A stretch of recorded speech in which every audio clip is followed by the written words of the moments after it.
नमस्कार सभी लोगों को। आज हम लोग डिटर्मिनेंट का एक्सरसाइज 4.46 डिस्कस करेंगे। जैसा कि इसके पहले वाले क्लास में हम लोगों ने डिस्कस किया था मैट्रिक्स मेथड, उसी का कंटिन्यूएशन है ये। तो उसमें हमने बताया था कि डिटर्मिनेंट का एप्लीकेशन जो है linear equation of linear system of linear equation in 3 variable और 2 वेरिएबल और 4 वेरिएबल को सॉल्व करने के लिए यूज किया जाता है। तो उसमें सबसे पहला हमने बताया था कंसिस्टेंसी और इनकंसिस्टेंसी। तो यहाँ पर जो इस एक्सरसाइज 4.6 में जो पहला 6 क्वेश्चन दिया हुआ है वो इसी से रिलेटेड कि examine the consistency and inconsistency of the following system of linear equation. तो इसमें जैसे मैं एक क्वेश्चन लिया है, थर्ड फर्स्ट सेकेंड भी उसी तरह से है, आप देखिएगा। तो जैसे इसमें दिया है कि एक दो इक्वेशन दिया हुआ है, ये कंसिस्टेंट है या इनकंसिस्टेंट है बताइए। तो आप इसमें क्या करोगे इस तरह का प्रॉब्लम में, सबसे पहले आप इसे इस सिस्टम ऑफ लीनियर इक्वेशन को मैट्रिक्स फॉर्म में लिख दीजिए। तो मैट्रिक्स फॉर्म में कोफैक्टर मैट्रिक्स पहले लिखा 1 3 2 6, 2 वेरिएबल था तो 2 ऑर्डर का बनेगा। फिर वेरिएबल मैट्रिक्स यहाँ लिखा, यहाँ पर कांस्टेंट मैट्रिक्स लिखा। This implies A X equal to B, इसको ए नेमिंग कर दिया, इसको एक्स नेमिंग कर दिया, इसको बी नेमिंग कर दिया। अब जहां हम लोग जानते थे कंसिस्टेंसी के लिए क्या कंडीशन था कि डिटर्मिनेंट ऑफ ए का वैल्यू जो है वो अगर 0 नहीं है तो कंसिस्टेंट होगा और यूनिक सॉल्यूशन होगा given by A inverse X equal to A inverse B. अगर डिटर्मिनेंट ऑफ ए का वैल्यू 0 नहीं है तब वो कंसिस्टेंट होगा, पक्का उसका सॉल्यूशन मिलेगा ही मिलेगा, यूनिक सॉल्यूशन। और वो यूनिक सॉल्यूशन मिलेगा इस इक्वेशन के हेल्प से, इस रिलेशन के हेल्प से कि x equal to A inverse B. तो सबसे पहले तो हम लोग इसका डिटर्मिनेंट ऑफ ए का वैल्यू चेक करते हैं। तो इस डिटर्मिनेंट ऑफ ए का वैल्यू तो 1 multiplied by 6 minus 2 multiplied by 3 equal to 0। तो 0 आ गया। तो 0 नहीं आता तो उसी टाइम में बोल देते हैं कि ये कंसिस्टेंट है और इसका यूनिक सॉल्यूशन होगा with solution given by x equal to A inverse B. लेकिन अगर डिटर्मिनेंट ऑफ ए का वैल्यू अगर 0 आता है तब हम लोग जो है, अगर 0 आया तो हम लोग एडजॉइंट ऑफ ए कैलकुलेट करेंगे सबसे पहले। और एडजॉइंट ऑफ ए कैलकुलेट करने के बाद adjoint of A into B, इसका वैल्यू कैलकुलेट करेंगे। तो ये या तो 0 मैट्रिक्स आएगा या तो 0 मैट्रिक्स नहीं आएगा।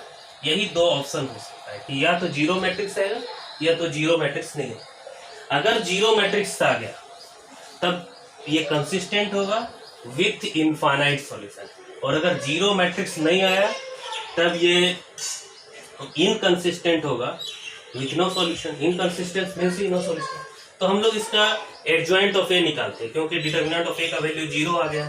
अगर किसी क्वेश्चन में आपका डिटर्मिनेंट ऑफ ए 0 नहीं आया तो आप वहीं पर लिख दीजिए therefore system is consistent having unique solution. आप इसका देखिए डिटर्मिनेंट का मैट्रिक्स का एडजॉइंट निकालना हो तो आप सिंपल है, 2 ऑर्डर का अगर है तो इसको इंटरचेंज कर दीजिए, 6 1, इसको वहीं रहने दीजिए, -3 -2, सिर्फ साइन चेंज कर दीजिए। अब adjoint of A into B, 6 -3 -2 1, और बी का वैल्यू है आपका 5 8। और मल्टीप्लाई कीजिए इसको, 6 5 30 -24, फर्स्ट रो का फर्स्ट रो, सेकेंड रो को करते हैं -10 + 8। तो ये आपका है 6, -2, यानी 0 मैट्रिक्स नहीं आया। तो 0 मैट्रिक्स नहीं आया तो मतलब है कि सिस्टम इज इनकंसिस्टेंट। अगर बाय द वे 0 मैट्रिक्स आया था, ये भी 0 ये भी 0, that is 0 matrix of order 2/1। तो 0 मैट्रिक्स अगर आ गया तो वो कंसिस्टेंट होगा विथ इनफाइनाइट सॉल्यूशन। तो इस तरह से आप 2 ऑर्डर का या 3 ऑर्डर का कोई भी क्वेश्चन रहेगा तो आप कर सकते हैं। उसी तरह से क्वेश्चन नंबर 5 में दिया है कि 3 इक्वेशन दिया हुआ है, बोले कि बताइए कि सिस्टम कंसिस्टेंट है या इनकंसिस्टेंट है। तो हमने क्या किया कि मैट्रिक्स फॉर्म में इक्वेशन को पहले लिख लिया, 1 1 1 2 3 2 a 2 a, और फिर वेरिएबल लिखा x y z, इधर में कांस्टेंट मैट्रिक्स लिखा 1 2 4। This implies ax equal to B से, जहाँ ये हो गया copy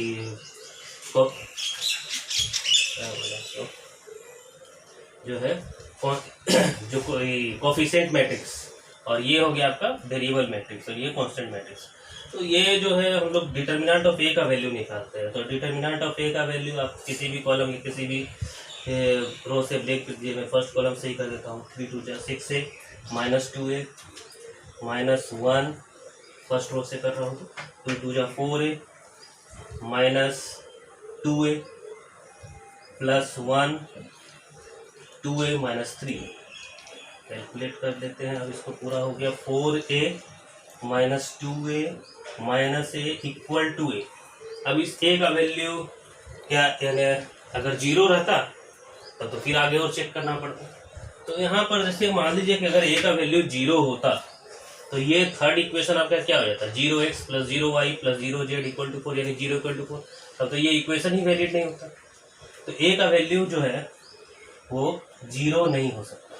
as a = 0 makes third equation 0 = 4 false. Therefore मतलब ये डिटरमिनेंट ऑफ ए का वैल्यू 0 नहीं है। Therefore system is consistent. System क्या है, consistent with unique solution given by x = a inverse b। तो इस तरह से कोई भी प्रॉब्लम जो है कंसिस्टेंसी और या इनकंसिस्टेंसी का आप चेक कर सकते हो। अगर ये इसमें अगर होमोजीनियस रहता, जैसे इधर 0 इधर 0 इधर 0, तब वो कंसिस्टेंट है या नहीं, तो वो हमेशा कंसिस्टेंट होता है क्योंकि उसका एक सॉल्यूशन हमेशा अवेलेबल है 0 0 0।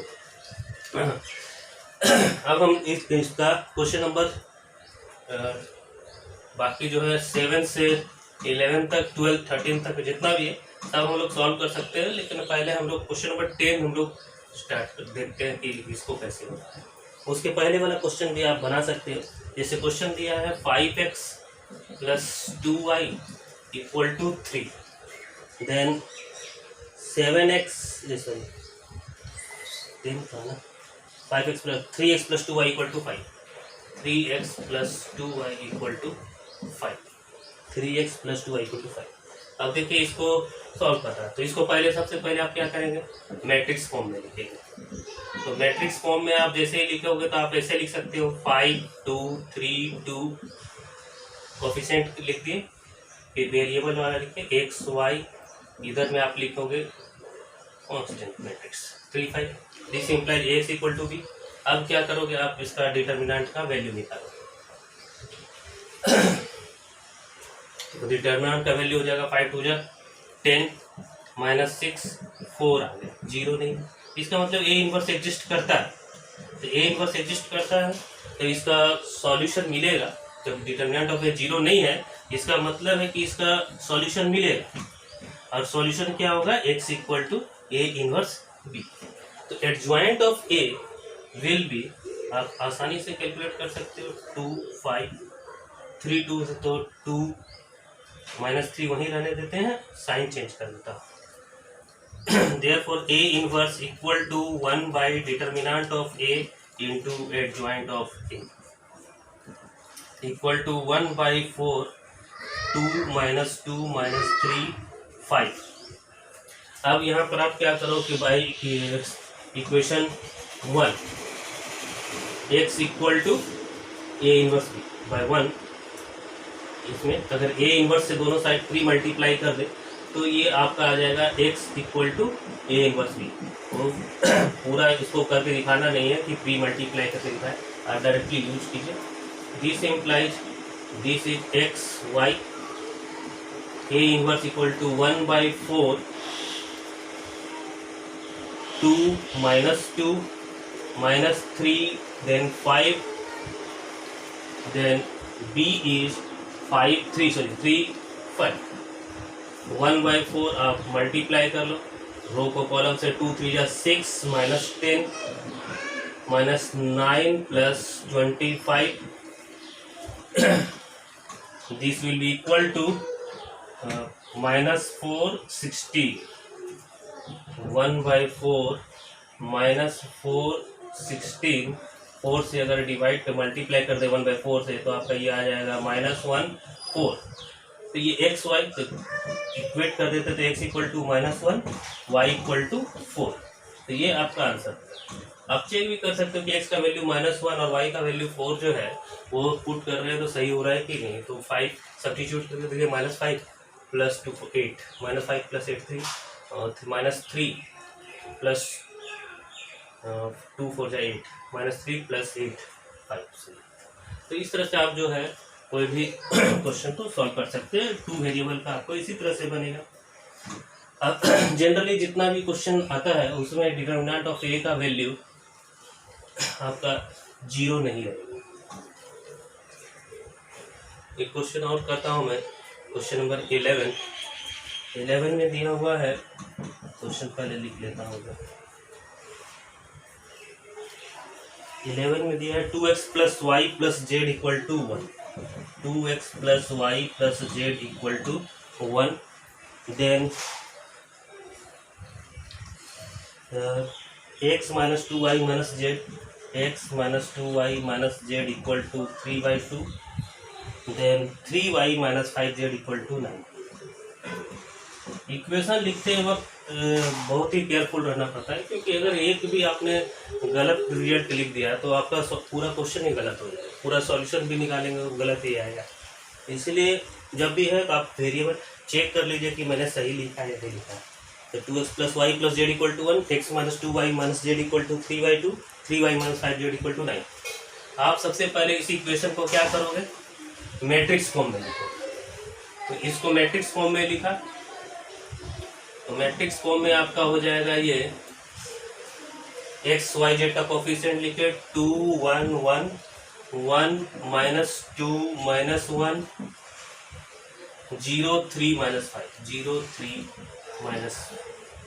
फिर इधर आप लिखोगे वेरिएबल x y z, फिर यहाँ पर आप लिखो 1 3/2 9। इसको फिर आप लिख दो ax = b। अब देखिएगा कि हर क्वेश्चन में एक जैसा ही स्टेप फॉलो कर रहा है। अब 2 ऑर्डर का है, चाहे 3 ऑर्डर का है, 4 ऑर्डर का है, सभी एक तरह। अब इसके बाद डिटरमिनेंट ऑफ ए का वैल्यू निकालेंगे। मैं इसको फर्स्ट कॉलम से एक्सपेंड कर देता हूँ। तो 10 + 3 -1, तो आपका हो जाएगा इसको तो 1 को -5 से तो -5, 3 को 1 से -3, तो 13 2 जा 26, -8 × -1 + 8, ये आपका आ गया 34। 0 नहीं आया, इसका मतलब है ए इनवर्स एडजस्ट करेगा। अब आपको जो है एडजॉइंट निकालना है। एडजॉइंट 2 ऑर्डर का रहता था तो आसानी से निकाल लेते थे, लेकिन अगर 3 ऑर्डर का है तो आप क्या कीजिए कि आप कोफैक्टर निकालिए। अब 9 एलिमेंट है तो 9 कोफैक्टर निकलेगा। तो मैं क्या करता हूँ कि शॉर्टकट मेथड से ही निकालता हूँ, या जो अपना जनरल मेथड में यूज करता हूँ जनरली, वही मैं उसी से निकालता हूँ।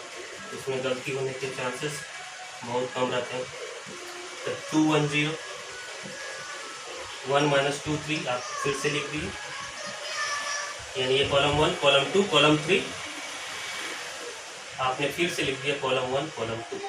फिर R1 R2 R3 तो है ही आपके पास, फिर से R1 R2 लिख दिया। तो 2 1 2 1 सॉरी 2 1 1 2 1 1 - 2 -1 1 -1। अब यहाँ पर जो है आप कैलकुलेट कीजिए कोफैक्टर। कैसे कैलकुलेट करेंगे कोफैक्टर? सबसे पहले तो ये फर्स्ट कॉलम, फर्स्ट रो और फर्स्ट कॉलम को हटा दीजिए, फिर यहाँ से स्टार्ट कीजिए। आप डायरेक्टली लिखते हैं A11 10 + 3 31, A12 0 + 5, A13 ये आप प्रैक्टिस कीजिएगा, आपका हो जाएगा 3 - 0 3, A21 यहाँ से करना है 3 + 5 8, -10 - 0 A22 -10, 0 - 6 A31 will be -1 + 2 1 + 2 1 -4 -1 -5, ये आपका सारा कोफैक्टर निकल गया। अब इसी को आप लिख दीजिए। मैं तो डायरेक्टली ए इनवर्स लिखता हूँ। Therefore A inverse equal to 1 by determinant of adjoint A, 1/34। Adjoint of A कैसे लिखोगे? रो, पहला रो को, एलिमेंट को पहले कॉलम में, तो 13 5 3 8 -10 -6 1 3 -5। देख बाय 1 आप अगर इसको प्री मल्टीप्लाई कर देंगे तो x इक्वल टू, किससे मल्टीप्लाई करता है? ए इनवर्स से। तो x इक्वल टू आपका हो जाएगा A inverse B, A inverse B, A inverse 1/34। इस 1/34 को अंदर नहीं ले जाना। 13 8 1 5 -10 3 3 -6 -5। यहाँ पर आप b लिख दो। b का वैल्यू है 1/3/2 9, 1/3/2 9। अब मल्टीप्लाई करिए। 1/34 को बाहर ही रहने देते हैं। 13 1 जा 13, 8 को 3/2 से करेंगे तो 12, 1 को 9 से 9, 5 -10 को 3 -15, 3 को 9 से 27, 3 1 जा 3, -18/2 -9 -45। इसको आपने कैलकुलेट किया 1/34, 13 12 25 प्लस 9 34, 27 प्लस 5 32, -15 17, 3 -9 -6 -51। तो ये आपका कैलकुलेट होके आया 1/2 -51/34 -3/2। Therefore x equal to 1, y equal to half, z equal to -3/2। ये आपका आंसर हो गया यहाँ, क्योंकि x जो है वो क्या है आपका x y z। तो इस तरह से आप जो है यानी कर सकते हैं। आप यहाँ चेक भी कर सकते हैं, चाहे तो जो भी इक्वेशन है उसमें सब्स्टिट्यूट कर लीजिए, या नहीं तो फिर जो है पहले ये ही चेक कर सकते हैं कि ये जो मैंने एडजॉइंट निकाला है वो सही है या नहीं है। आप या जैसे फर्स्ट रो को फर्स्ट कॉलम से करेंगे तो 34 आना चाहिए डिटर्मिनेंट का वैल्यू।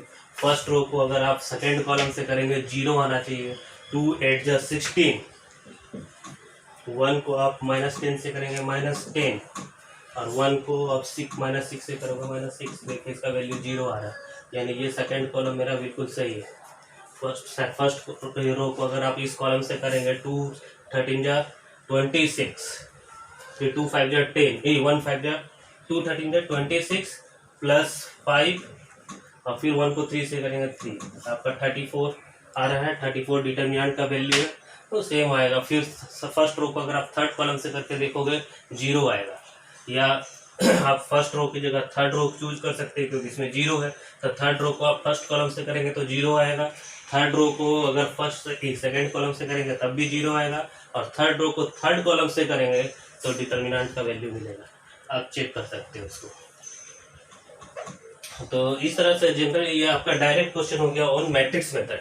इसी तरह से मैट्रिक्स मेथड्स में और भी क्वेश्चन है जो थोड़ा सा यानी घुमा कर देता है, ये टिल्ट करके दे दिया कि क्वेश्चन में ए दिया हुआ है, ए इनवर्स निकालिए, फिर उसके बाद इक्वेशन को सॉल्व कीजिए। कभी कभी ये क्वेश्चन ऐसा रहता है कि जैसे जो इक्वेशन यहाँ पर दिया हुआ था, जैसे 2x + y + z = 1, तो ऐसे करके देता है 2/x + 1/y + 1/z = 1, 1/x - 2/y - 1/z = 3/2, 3/y - 5/z = 9। तो आपको उसमें ज़्यादा कुछ नहीं करना है, इक्वेशन इन मैट्रिक्स फॉर्म लिखना है। यहाँ x की जगह 1/x 1/y 1/z। बहुत से लोग क्या करते हैं, वो 1/x को u v w, 1/x को u, 1/y को v, 1/z को w सपोज करके फिर उसको लिखते हैं, फिर u। उतना जरूरत नहीं है, आप डायरेक्टली लिखिए और लास्ट में तो 1/x 1/y 1/z आएगा, तो x का वैल्यू उसका रेसिप्रोकल हो जाएगा। तो इस तरह से आप कर सकते हो। फिर कभी कभी दो मैट्रिक्स का प्रोडक्ट निकालने के लिए देता है और उसके हेल्प से इक्वेशन को सॉल्व कर सकते हैं। तो इस तरह का क्वेश्चन को जो है हम लोग नेक्स्ट क्लास में करेंगे।